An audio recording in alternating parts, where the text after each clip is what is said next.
All right, welcome back, and we are still on the Omaniase story. We're on that before we went on break.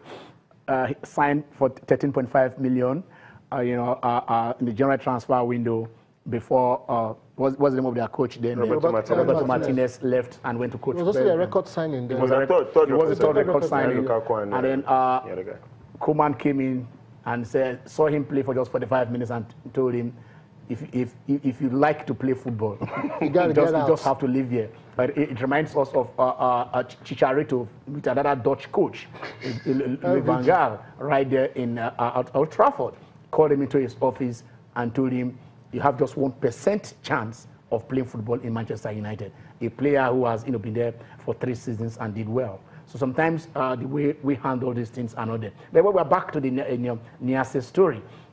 Before they played, okay, that is it. If Omar Niasse, that's a tweet from the Everton fan. Yes. If Omar Niasse comes on to score a winner today, I will get Angry Birds tattooed on my wrist. And don't forget that Angry Birds, the sponsor of the slips, sponsor of Everton. And after that tweet, Yannick Boulassi replied, he said, we are waiting. Don't bottle it. That was after Niasse did not score the equalizing goal. He scored the winning goal. Then Everton Twitter came on and said, no any good tattooist. Angry Birds. Hashtag Angry Birds. Hashtag Everton match day. Jones is in trouble. In all kinds of trouble, actually. So this is a story of resilience, a story of perseverance. It's a story of believing in yourself. And don't forget that was his first goal. He came on. He came on in the match against Sunderland. That is after 500 days. When he had been relegated to play with the under 23, he came into that game, got that particular goal. Then again, it wasn't that Ronald Koeman wanted to bring him on for this particular game. When Rooney got injured, they tried to patch him up. The blood didn't abate, so they had to let Rooney off, and Niasse came on. So basically an act of desperation. Within 5 minutes, he got 2 goals. How best do you respond to your major critic? Koeman could have been sacked. Don't forget that he has lost 3 in a row. He has lost 3 in a row. And remember what happened to his fellow Dutch guy in Crystal Palace? Yes. For 4 games in a row. Yeah. He has just been sacked. So now, not that he has just saved everything. He has saved the manager who wanted to ship him out. Who told him I feel don't have a future in this club. I feel Ronald Koeman owes this young man an apology because he came out of order. He came out totally out of order. Came out publicly and said all the things he said about him. So he should come out publicly to apologize. Exactly. Everton fans actually clamoring for him. That this man has saved your job for now, or else maybe they might even love to play football. The moral of the story: don't let anybody talk you down. Yeah, that is the thing. Okay. His man management. So that is the story of Niasse, an inspiring story. A man who believed in himself, who refused when he was put down, and he said, "Look, you can send me down, but I will not stay down." Went to train with the under 23. Without in the locker room, he has no locker. He had no squad number. He just come in and trained. A man that was playing for Lokomotiv Moscow, scoring goals over there. But then he took all those in his stride, persevered, went to Hull. Hull went to relegation. Would have been sold on the last day because as a replacement for Lukaku, but they couldn't. And they said, let us just manage him. And today the rejected stone is now the stone, the chief cornerstone of Everton. The fulcrum on which their success or their revival is relying on. Don't let anybody put you down. When they do that, tell them you have somebody called Omar Niasse. All right.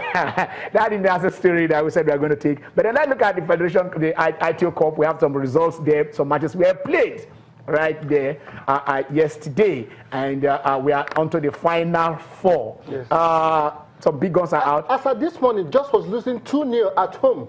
United Tornadoes. I was seeing that report before I came on. Okay. If I remember beat ABS at home, after the first leg of 3-0 at Nnewi, if I remember beat ABS. So FC Fanyaba in the semi-finals. Sunshine Stars beat Osun United 3-1. Going ahead with 3 goals to 2 aggregate. Plateau United versus United Tornadoes. Second leg, Tornadoes won 2-0. So the first leg ended 0-0. So they won by 2 goals to 0. And the first match? Yes, I think that's this Alge 0-2.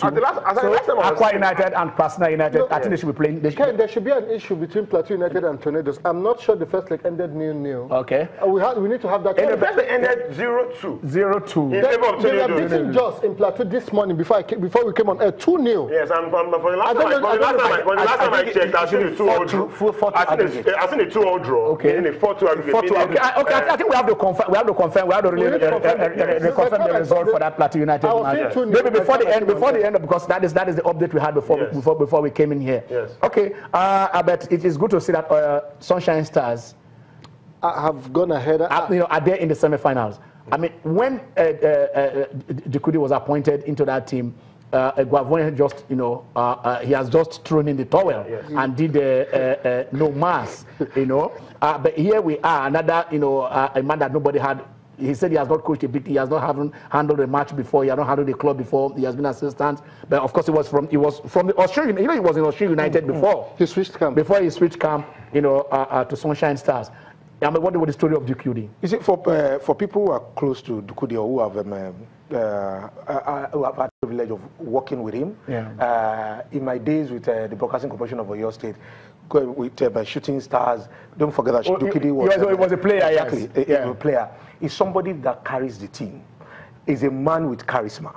A man that believes in himself and in his ability. When he was going to make that switch, people were like, why are you leaving certainty for uncertainty? For a team that is drowning. Yes. How would you abandon a team that you have nurtured and is doing well for a team that is drowning? Dukudi knew that he needed that big stage, a big platform to prove himself.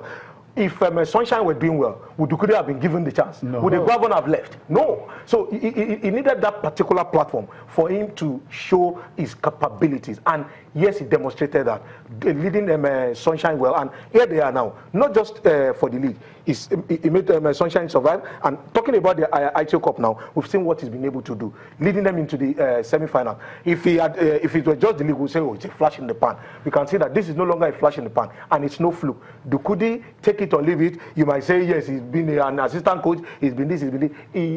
His players plays for him. He has their confidence, and he delivers. And he's getting the result. And I tell you this, in the just concluded NPFL season, Sunshine Stars has the best away record with 3 wins. No other team had that. I mean, even the team that won. Even that's another story. But sometimes, when you are good at home. Yes. I remember 2004, 2005, Chelsea won 18 out of 19. 2006, 2007, Manchester United won 18 out of 19 at home. So I mean, you sometimes your home form, your fortress, you go home to go and fight. But when you are good at home, it means at least you just go over to get whatever is there. So some teams are doing well. Everton is doing not Everton, Tottenham. Yeah. Tottenham are doing well at away. They've hardly won any game. They're not doing at home. At home, they just went there and then when they go away, they win. So it depends on where you are. Sometimes the home crowd, sometimes you feel uncomfortable. Toxic. You better play like the Arsenal. They're not playing at home. Okay, so like I said, the AITEO Cup is a cup that we believe is for our team here, and then we can always get we can always get it, our players there. So probably this is the scouting. But why I'm saying this is, like I said, the WAFU Championship, the Chan Championship, all the ones are where you want to get players out. Of recent, we've seen this trend of our FA trying to get our players in the diaspora. And during the week, the NFF came that the NFF president has spoken with Tammy Abraham. Tammy Abraham is an English player. Yes. He has played for the youth team, but his parents are Nigerians. He has played he joined Chelsea when he was 8 years old and grew up to the ranks. And right now he's a Chelsea player, but on loan at Swansea. So let us see. Okay, I'm being told that we have Duke Odi on the line. Hello, Duke. Yeah, good afternoon. Good afternoon. You guys won yesterday. Congratulations. Thank you. Okay. How has it been like in this AITEO Cup that you guys are right there in the semi-finals? How has the journey been like? It's a fairy tale journey. So far, so good. We are enjoying it because we're winning our matches and it's been going well, and everything is in order. So we give God the glory. You went back to play your former team. You know how did your players react? You know, and then how was the reception? It was.